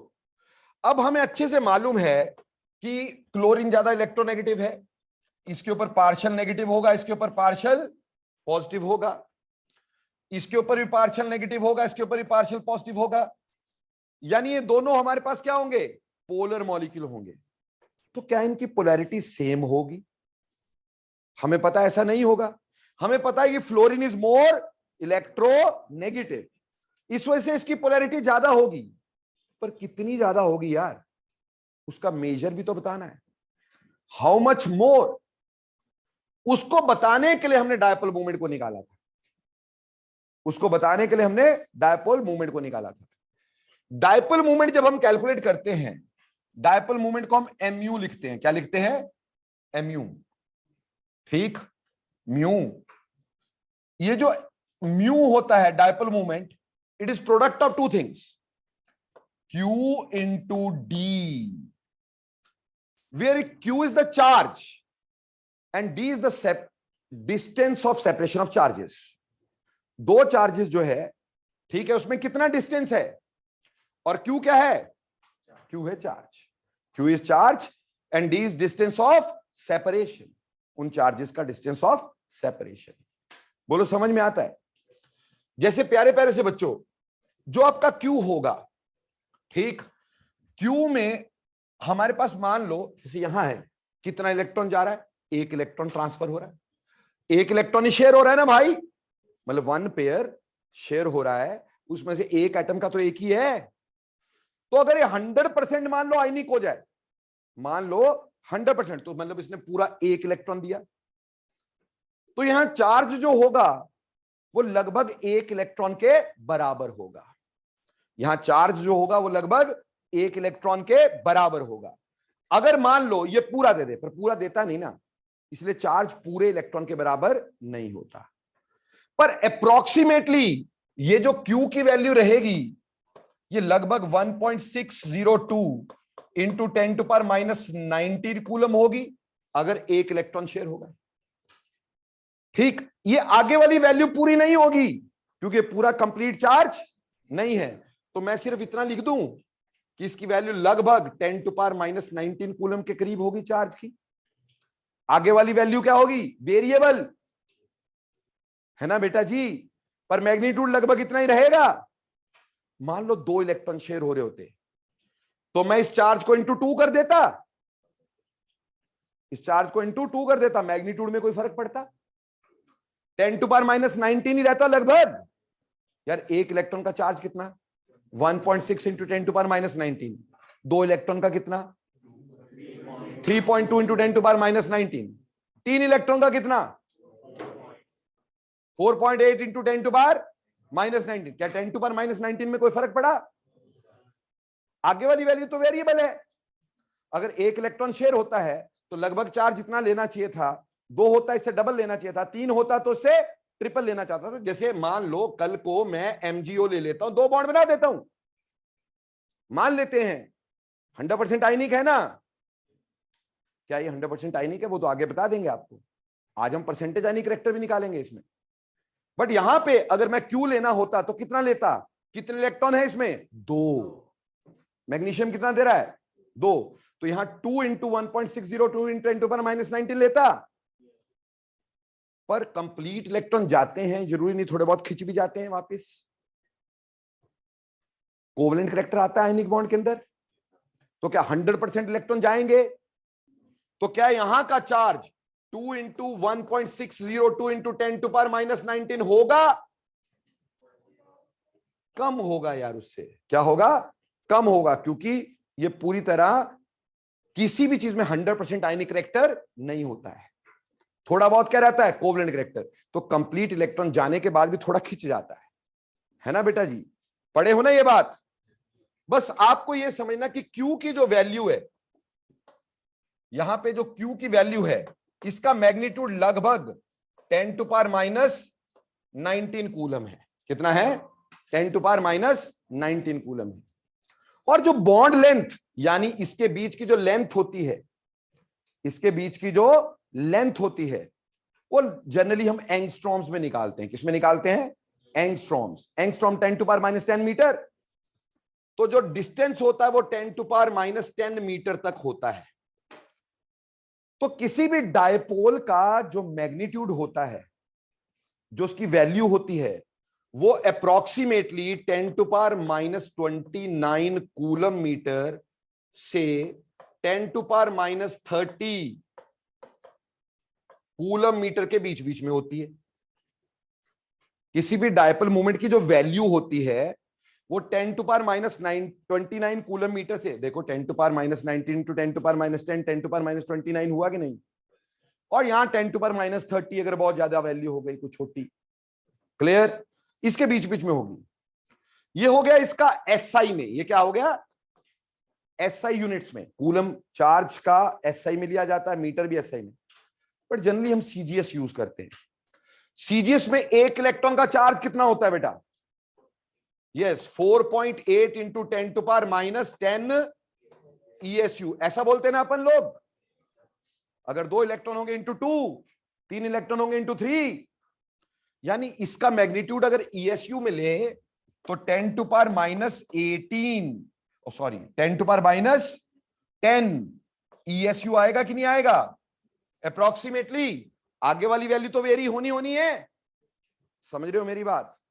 तो मैग्नीट्यूड Q का कितना आएगा? 10 टू पावर माइनस 10। और डिस्टेंस एंगस्ट्रॉम अगर 10 टू पावर माइनस 10 मीटर है तो सीजीएस में हमने क्या लेना है? सेंटीमीटर। सेंटीमीटर में 10 टू पावर माइनस 8 हो जाएगा कि नहीं? तो ये जो मैग्नीट्यूड डिस्टेंस का 10 टू पावर माइनस 8 सेंटीमीटर हो जाएगा कि नहीं?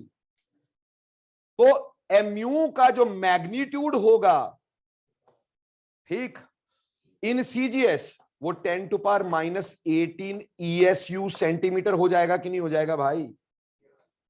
तो अगर मैं तुमसे पूछूं कि किसी भी डायपोल की जो मैग्नीट्यूड होता है, यानी जो उसकी वैल्यू होती है, वो लगभग कितनी होती है?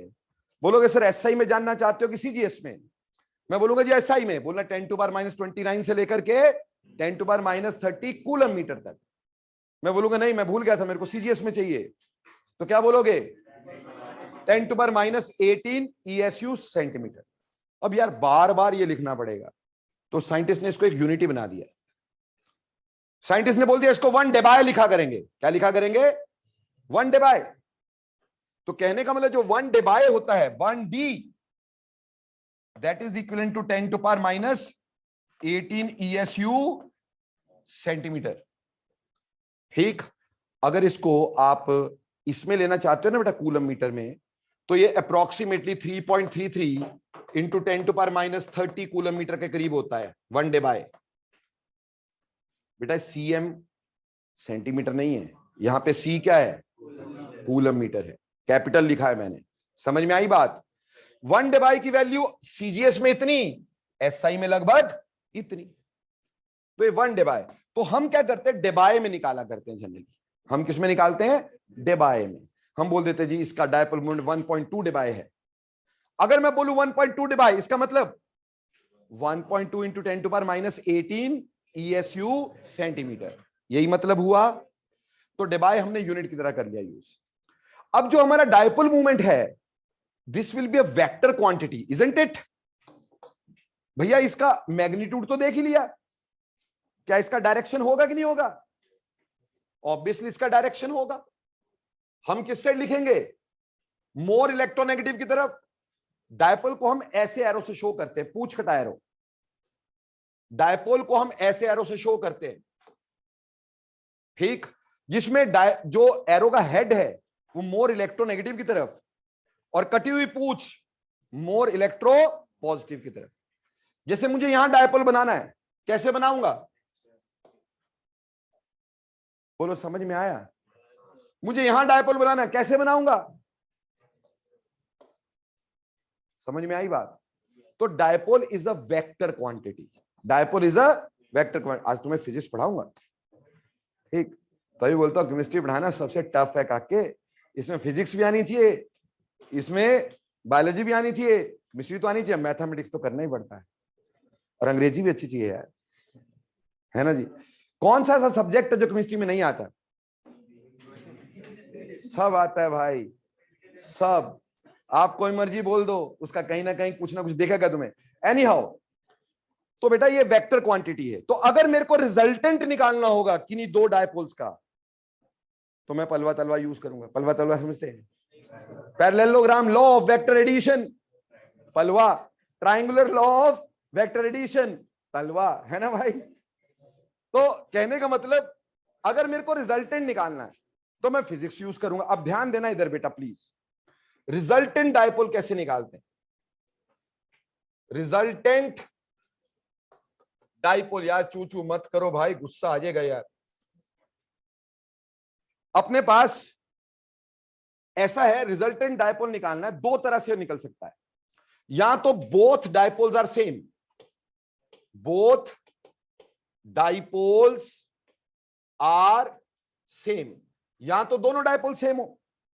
यानी यहां पे एक एक्स एलिमेंट था, उससे वाई का बॉन्ड बना था, और यहां पे भी वाई का बॉन्ड बना था, इसके बीच का बॉन्ड एंगल थीटा था, ठीक है।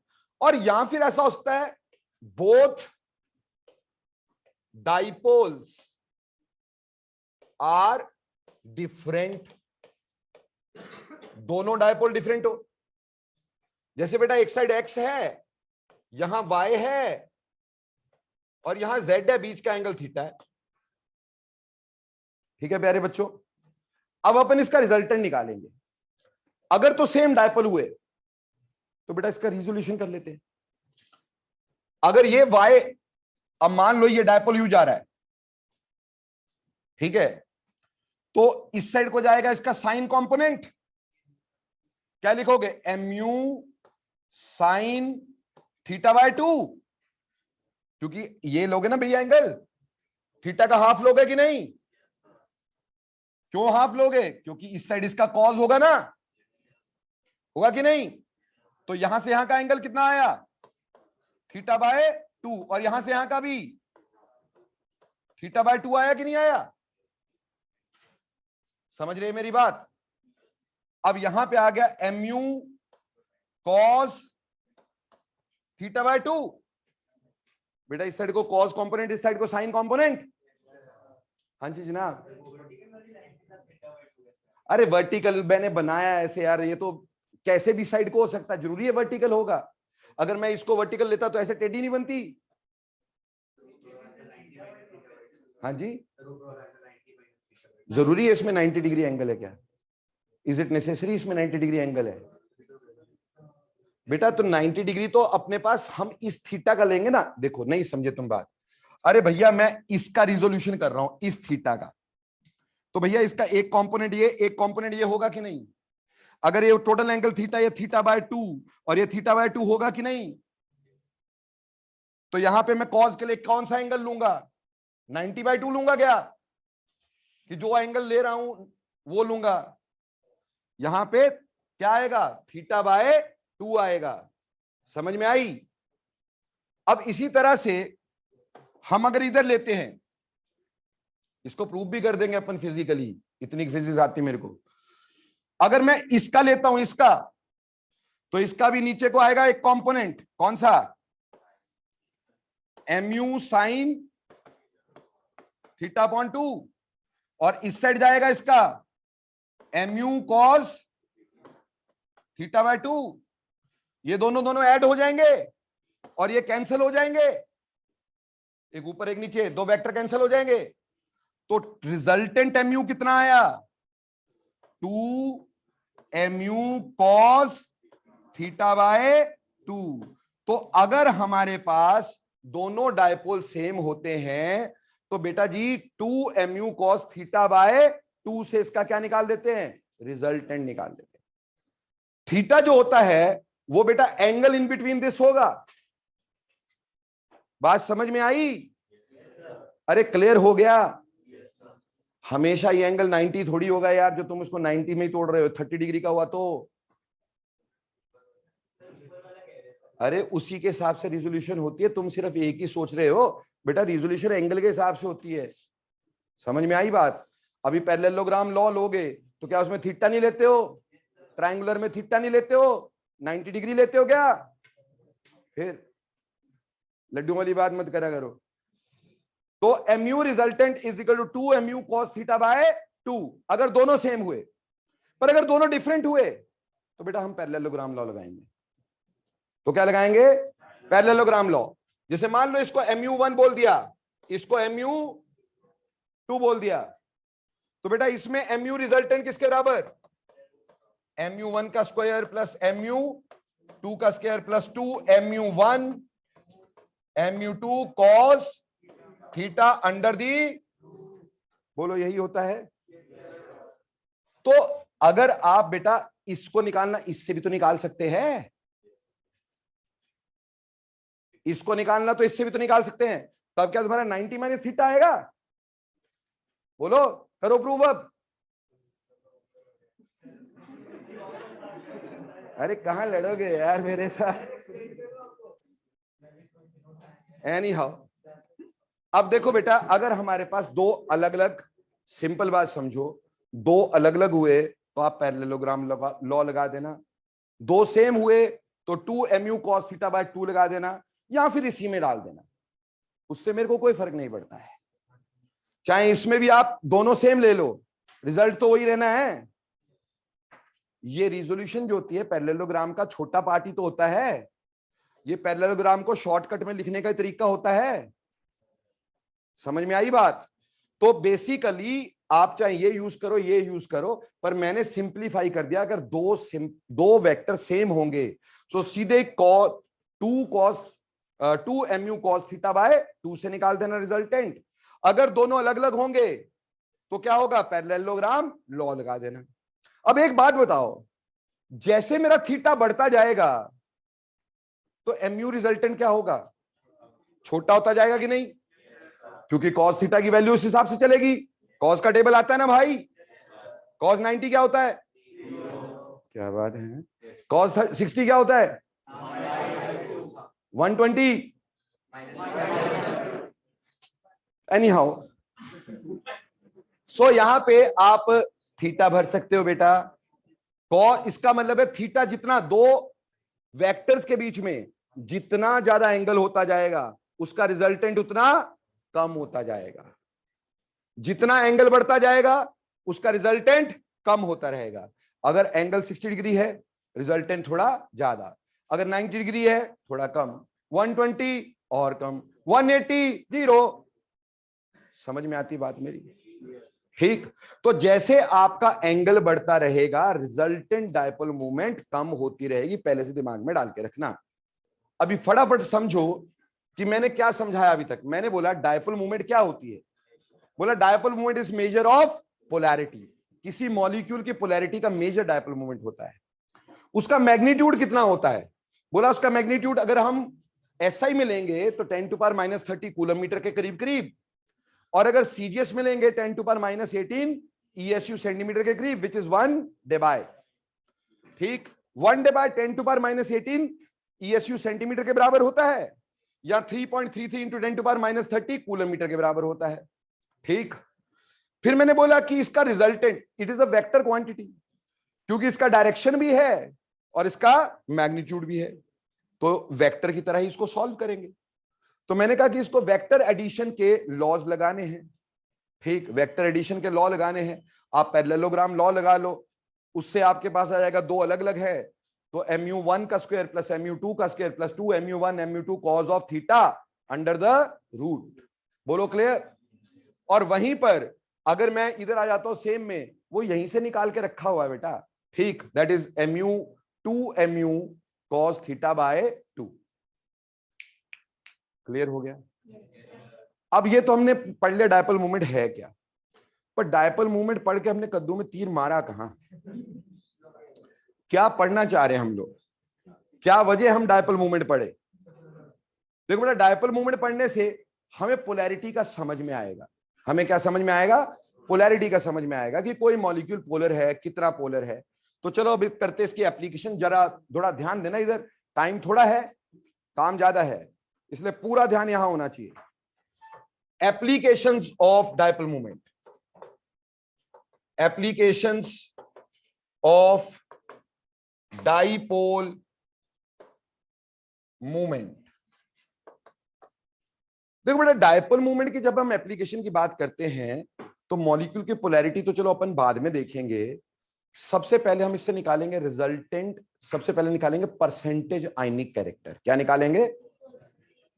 परसेंटेज आयनिक कैरेक्टर, परसेंटेज आयनिक कैरेक्टर। देखो प्यारे बच्चों, एक बात बिल्कुल ध्यान से समझ लो, डायपोल हम किस में देख रहे हैं? कोवलेंट मॉलिक्यूल्स में, क्योंकि शेप किसकी होती है? कोवलेंट की। क्या आयनिक की शेप होती है? तो क्या आयनिक में डायपोल देखोगे? वो तो परमानेंट ही पोलर है। हम डायपोल किसका देख रहे हैं? कोवलेंट्स में देख रहे हैं, है ना? तो उसमें परसेंटेज आयनिक कैरेक्टर आएगा। अब परसेंटेज आयनिक कैरेक्टर निकालने के लिए एक लॉ सर ने किसी जमाने पहले करवाया था, हैनी स्मिथ रूल। याद है? क्या बोलता था हैनी स्मिथ रूल? हैनी स्मिथ रूल ये बोला करता था कि परसेंटेज आयनिक कैरेक्टर जो होता है वो निकलता है 16 इंटू इलेक्ट्रॉन एक्टिविटी का डिफरेंस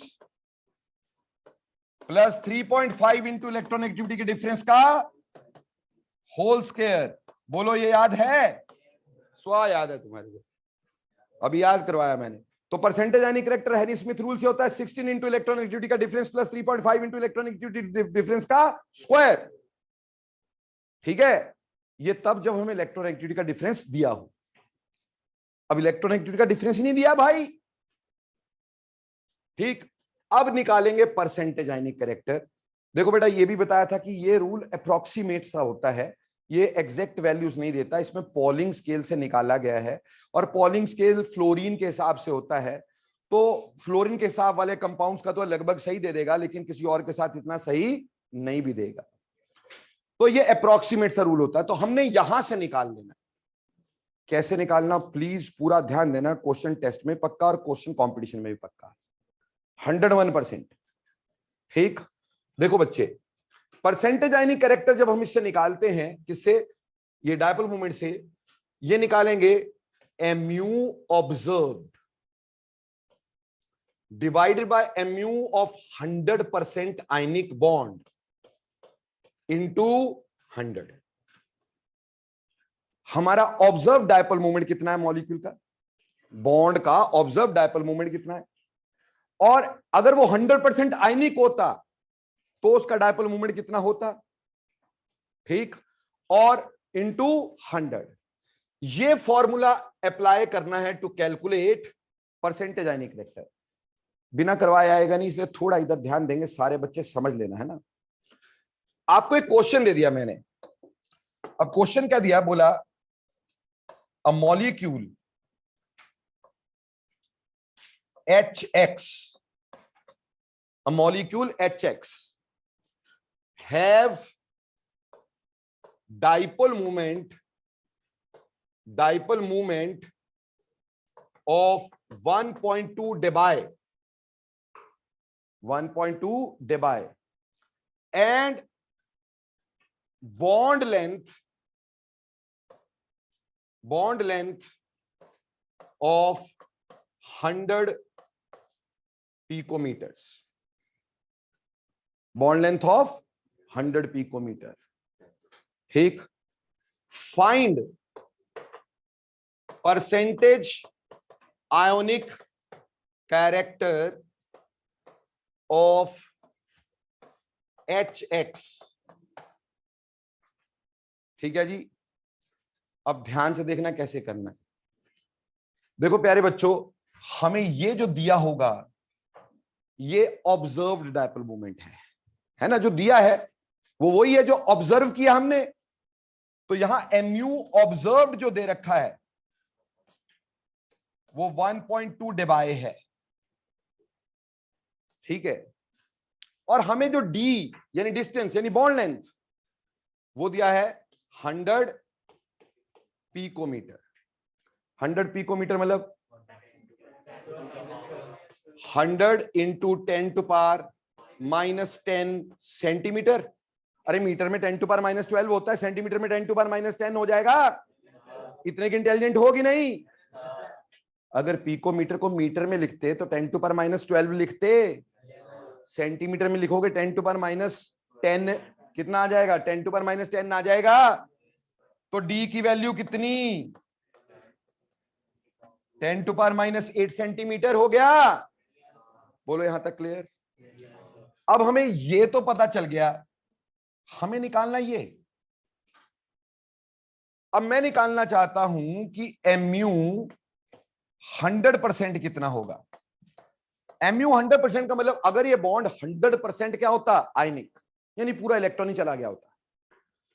तो हमें पता है कि mu is q into D, mu is q into D. अब यहां पे कितने इलेक्ट्रॉन शेयर हो रहे हैं, एक। कितने इलेक्ट्रॉन शेयर हो रहे हैं, एक। तो एक इलेक्ट्रॉन का चार्ज लिखूंगा, और क्योंकि यहां डेबाय में दिया है तो बेटा ESU लेके चलूंगा। एक इलेक्ट्रॉन का चार्ज इन ESU कितना होता है, 4.8 इंटू 10⁻⁻10 ESU लिख सकता हूं क्यू को। एक इलेक्ट्रॉन, मान लो ऐसा कोई मॉलिक्यूल होता है जिसमें 2 बॉन्ड दे दिए होते, तो मैं क्या करता, 2 से मल्टीप्लाई कर देता। 3 बॉन्ड दे दिए होते, 3 से मल्टीप्लाई कर देता, ठीक। और अगर मैंने यहां पर डेबाय की जगह कूलम मीटर लिखा होता तो यहां कूलम्स में ले लेता भाई। क्या होता कूलम में, 1.6 इंटू 10⁻⁹। इतना समझ रहे हो? अब इंटू डी, डिस्टेंस कितना है हमारे पास, 10⁻⁸ सेंटीमीटर है कि नहीं है? ये डी तो था बॉन्ड लेंथ। तो जो mu 100% आया प्यारे बच्चों, वो आ गया 4.8 इंटू 10⁻⁻18 ESU सेंटीमीटर। यही आया कि नहीं बेटे? इस चीज को कुछ बोलते थे अपन लोग, डेबाय बोलते थे। तो क्या इसकी वैल्यू 4.8 डेबाय हो गई? तो अगर ये 100% आयनिक बॉन्ड होता तो कितना होता, 4.8 डेबाय होती। अब हमें निकालनी थी परसेंटेज आयनिक कैरेक्टर, यहां इसको बोल देते हैं फ्रैक्शनल इलेक्ट्रॉनिक चार्ज। क्या बोल देते हैं, फ्रैक्शनल इलेक्ट्रॉनिक चार्ज। एक ही बात हो गई, ठीक।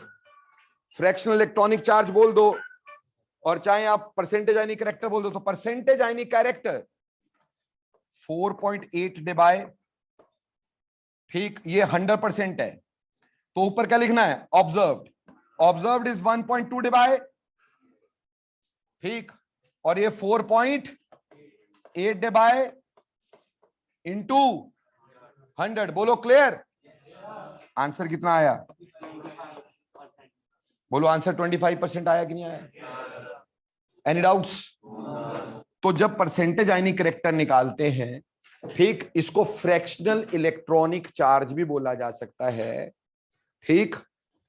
तो हमने क्या करना है, जो हमारे को डायपोल मूवमेंट दे रखी है बच्चों, उसको ऑब्जर्व्ड मान लेना है, ठीक, और जो हमारे को बॉन्ड लेंथ दी है, ठीक, वो हमारे पास क्या होगा, डिस्टेंस होगा। हमें पहले 100% आयनिक कैरेक्टर निकालना है, कैसे, Q इंटू डी से। Q हम चार्ज ऑफ इलेक्ट्रॉन भरेंगे, अगर एक इलेक्ट्रॉन शेयर हो रहा होगा तो एक इलेक्ट्रॉन का चार्ज, दो शेयर हो रहे होंगे दो इलेक्ट्रॉन का चार्ज, तीन शेयर हो रहे होंगे तीन इलेक्ट्रॉन का चार्ज, और डी यानी बॉन्ड डिस्टेंस जो है हमारे पास, ठीक, वो पुट करेंगे, 100% का निकल जाएगा, और फिर इस फॉर्मूला को लगा देंगे, mu observed bye mu 100% into 100, percentage यानी करेक्टर आ गया। बस दो तीन चीजों का ध्यान रखना यहां जरूरी है। पहला कि ये अगर डेबाई में दिया है तब तो हम ये चार्ज क्या लेंगे, 4.8 इंटू 10⁻10 ESU, और बॉन्ड लेंथ किस में लेंगे, सेंटीमीटर्स में। मान लो ये चीज मेरे को कूलम मीटर में दे दी गई हो, तो बेटा यहां चार्ज भी किस में लेंगे, कूलम्स में, 1.6 इंटू 10⁻19, और फिर बॉन्ड लेंथ भी किस में लेंगे, मीटर में, है ना। जैसा देश वैसा भेष, जैसी यूनिट्स होंगी उसी के हिसाब से करेंगे।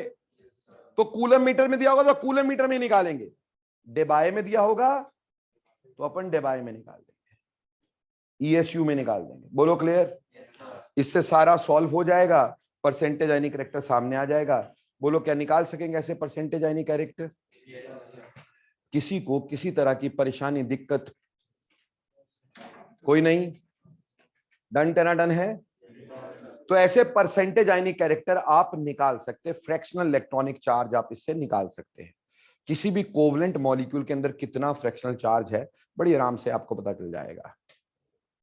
समझ में आ गया क्वेश्चन? आगे चलते हैं दोस्तों। अब अगली बात हमारे पास है कि अगर हमें रिजल्टेंट डायपोल निकालना है, किसकी पोलैरिटी ज्यादा किसकी पोलैरिटी कम, ध्यान से सुन लेना, ठीक। क्वेश्चन इसमें से बहुत ज्यादा आते हैं बेटा पेपर में। आपको बोला arrange in the order of dipole, या arrange in the order of polarity, यहां पोलैरिटी के ऑर्डर में बोला या डाइपोल मूवमेंट के ऑर्डर में बोला। मॉलिक्यूल दिए मेरे को BF3, NF3 और NH3, इसको मैंने अरेंज करना है पोलैरिटी के ऑर्डर में। बेटा ध्यान से सुनना क्योंकि इसके ऊपर बहुत इंपॉर्टेंट चीज है बेटा, प्लीज है। देखो सबसे पहली बात, हम इस पे हाइब्रिडाइजेशन निकालेंगे। हाइब्रिडाइजेशन से शेप तो पता चलनी पड़ेगी, शेप के बिना कुछ होगा नहीं, ठीक। अगर मैं इसकी हाइब्रिडाइजेशन निकालता हूं तो इसकी हाइब्रिडाइजेशन sp2 आएगी, शॉर्टकट मालूम है ना तुम्हें। इसकी हाइब्रिडाइजेशन sp3 आएगी और इसकी भी sp3 आएगी। उससे मैं शेप तक आसानी से पहुंच जाऊंगा। sp2 की शेप कैसी होती है, ट्रायगोनल प्लेनर। मान लो मेरे को नहीं निकालनी यार हाइब्रिडाइजेशन, भाड़ में जाने दो, नहीं निकालनी, तो मैंने बोरोन में वैलेंशियल इलेक्ट्रॉन कितने हैं, 3, और 3 ही लगे फ्लोरीन, तो कितने इलेक्ट्रॉन पेयर हैं, 3 हैं। तो शेप कैसी होगी, ट्रायगोनल प्लेनर। कैसी होगी, ट्रायगोनल प्लेनर। बोलो पता है ना ये। NF3, नाइट्रोजन में वैलेंशियल कितने, 5 इलेक्ट्रॉन्स, 3 क्या लगे, फ्लोरीन, 3 फ्लोरीन, 1 लोन पेयर। तो शेप कैसी होगी, ट्रायगोनल पिरामिडल। शेप कैसी होगी, ट्रायगोनल पिरामिडल। पता चलता है ना ये, 4 इलेक्ट्रॉन पेयर हो, 1 लोन पेयर हो तो पिरामिडल होता है कि नहीं। ऐसे ही अमोनिया में भी 3 बॉन्ड पेयर, 1 लोन पेयर। बोलो क्लियर? समझ में आती कि पिछली भी चले जाती है? ओके जरा जान दो फिर। अब देखो बेटा ऐसा है कि अगर मैं इसका डायपोल देखता हूं, प्लीज इधर ध्यान देना, इसका डायपोल देखता हूं, अपवर्ड जाएगा कि नहीं जाएगा? जाएगा कि नहीं जाएगा? इसका डायपोल ऐसे, इसका ऐसे, इन दोनों के बीच का एंगल 120। जब एंगल 120 होता है तो रिजल्टेंट एक बॉन्ड के बराबर आ जाएगा, क्योंकि आपको पता 120 डिवाइडेड बाय 2 इज 60, तो 2 mu cos 60 mu के बराबर आ गया। आ गया mu के बराबर कि नहीं? यानी अगर इसका रिजल्टेंट देखूंगा तो 1 mu के बराबर होगा, 1 mu के बराबर होगा इन दो का रिजल्टेंट। तो ये आपस में कैंसिल हो जाएंगे कि नहीं? हो जाएंगे। तो इसका mu क्या रहेगा? इसका mu क्या रहेगा? 0। बोलो क्लियर? क्यों हुआ 0? समझ में आई बात? मान लो मैं इधर की बात करता हूं, अब इधर डायपोल किस साइड को जा रहा है? फ्लोरीन की तरफ। यहां पे भी फ्लोरीन की तरफ, यहां पे भी फ्लोरीन की तरफ। तीनों का मुंह जो है डाउनवर्ड है, तो इनका रिजल्टेंट जो भी होगा डाउनवर्ड ही आएगा कि नहीं? इसको बोलेंगे बॉन्ड मूवमेंट। बॉन्ड का रिजल्टेंट है ना ये, तो बॉन्ड का जो रिजल्टेंट होता है उसको क्या बोलते हैं? Bond movement. ये बॉन्ड मूवमेंट है बेटा, क्लियर? लेकिन लोन पेयर अपवर्ड्स है बेटा, लोन पेयर भी तो इलेक्ट्रॉनिक चार्ज ही है एक तरह से। तो इसका जो मूवमेंट होता है उसको अपन बोलेंगे एटॉमिक मूवमेंट। क्या बोलेंगे? Atomic movement. इसका एटॉमिक मूवमेंट अपवर्ड है, बॉन्ड मूवमेंट डाउनवर्ड है। थोड़ा बहुत कैंसिल होगा, 100% तो नहीं हो सकता, 100% तो नहीं हो सकता कैंसिल, बट थोड़ा बहुत कैंसिल हो जाएगा। तो इसका रिजल्टेंट 0 से ज्यादा रहेगा, 0 से ज्यादा रहेगा, पर बहुत ज्यादा नहीं हो सकता क्योंकि काफी हद तक कैंसिल हो गया है। बोलो क्लियर? समझ में आती है? अब इधर आ जाओ, इधर डायपोल मूवमेंट नाइट्रोजन की तरफ, क्यों? मोर इलेक्ट्रोनेगेटिव की तरफ होगा कि नहीं? इधर बोलो और इधर बोलो। तो सारे के सारे मूवमेंट कहां जा रहे हैं? रिजल्टेंट बॉन्ड मूवमेंट अपवर्ड, और एटॉमिक डायपोल भी सारा अपवर्ड। कोई कैंसिल हो रहा है तो ये सारे ऐड ऑन हो जाएंगे।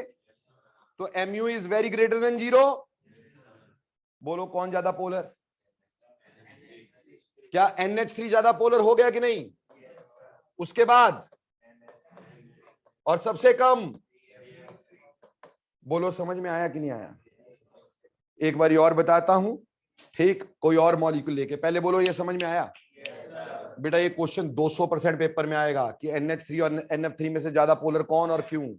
आएगा ही, फाइनल में भी आएगा कि NH3 और NF3 में ज्यादा पोलर कौन और क्यों। तो NF3 is more polar then, क्योंकि इसकी bond movement is somewhat cancelled by atomic movement. Resultant bond movement is somewhat cancelled by atomic movement. लेकिन यहां पे atomic movement and bond movement both are in same direction. समझ में आई बात? Hello hello, किसमें? ऑब्वियसली जिस साइड कोई एरो का हेड होगा उसी साइड होगा ना बेटा। नहीं ऐसे थोड़ी होएगा, वो तो इसका रिजल्टेंट है, एटॉमिक तो ऊपर है, एटॉमिक लोन पेयर का होता है, ठीक? बॉन्ड मूवमेंट तो इन बॉन्ड्स का है। अगर इलेक्ट्रॉन एक्टिविटी ज्यादा तो ऊपर जाएगा, इलेक्ट्रॉन एक्टिविटी कम तो नीचे आएगा, जिस तरफ है उस साइड ही जाएगा ना भाई। जैसे अगर आपको बोल दिया कल को, बोला एक है जी कार्बन डाइऑक्साइड, दूसरा है वाटर, ठीक है, और तीसरा बोल दिया CSO, बोला इसमें कौन ज्यादा पोलर है, इसका ऑर्डर लगा दो जी, ठीक? देखो समझो, C डबल बॉन्ड O का स्ट्रक्चर, कार्बन डाइऑक्साइड का स्ट्रक्चर ऐसा होगा, बना सकते हो आज? बना सकते हो कि नहीं? पता है ना ये 4 इलेक्ट्रॉन पेयर, और ऐसे ही वाटर का हमारे पास कैसा होता है, बेंट होता है कि नहीं। यहां पे सी ओ के साथ भी जुड़ा है और सी ही एस के साथ भी जुड़ा, दोनों डबल बॉन्ड ही बनाते हैं। तो ये 3 स्ट्रक्चर है। अब फटाफट से बताओ इसका डायपोल किस साइड को लगाऊं, किस साइड लगाऊं इसका डायपोल भाई? क्या ऑक्सीजन की तरफ लगाऊं? यार दोनों ही आ रहे हैं, ऐसे कैसे हो गया?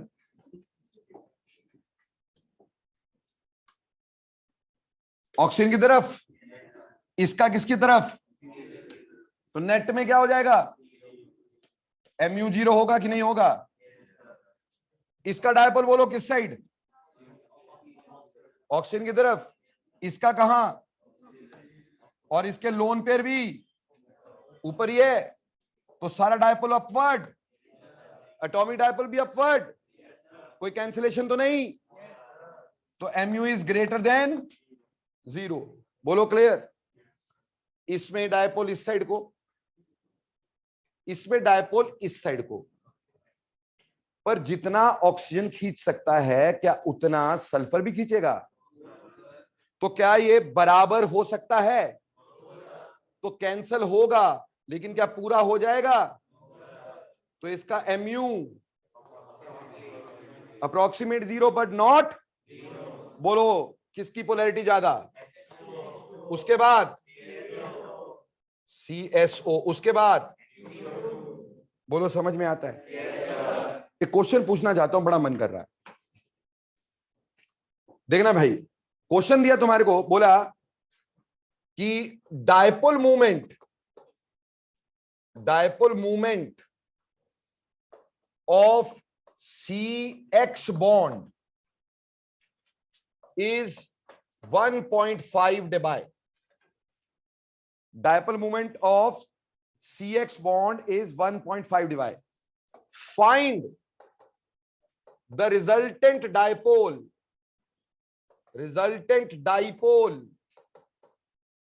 of following molecules.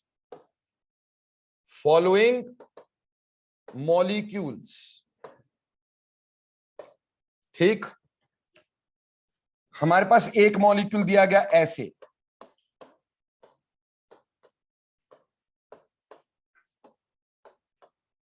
ठीक है जी, और दूसरा मॉलिक्यूल दे दिया गया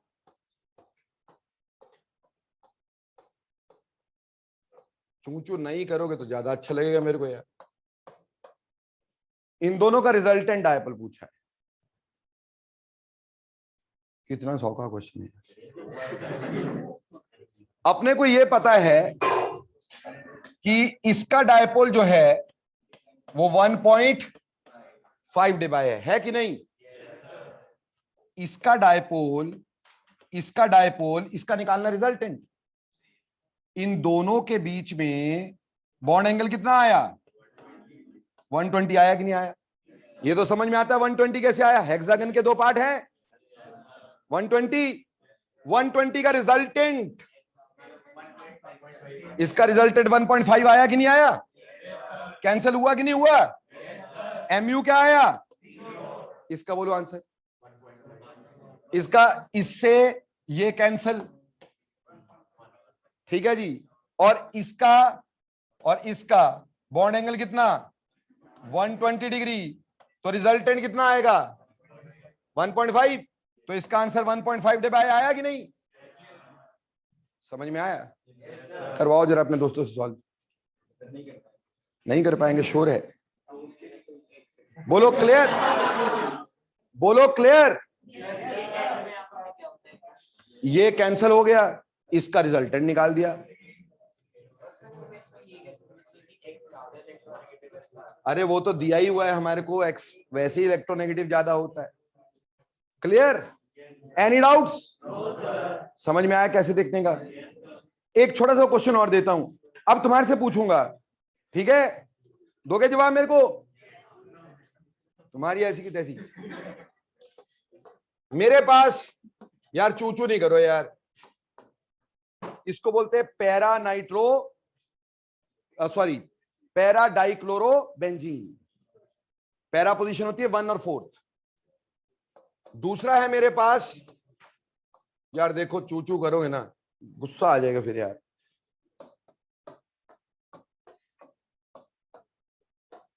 लो जी,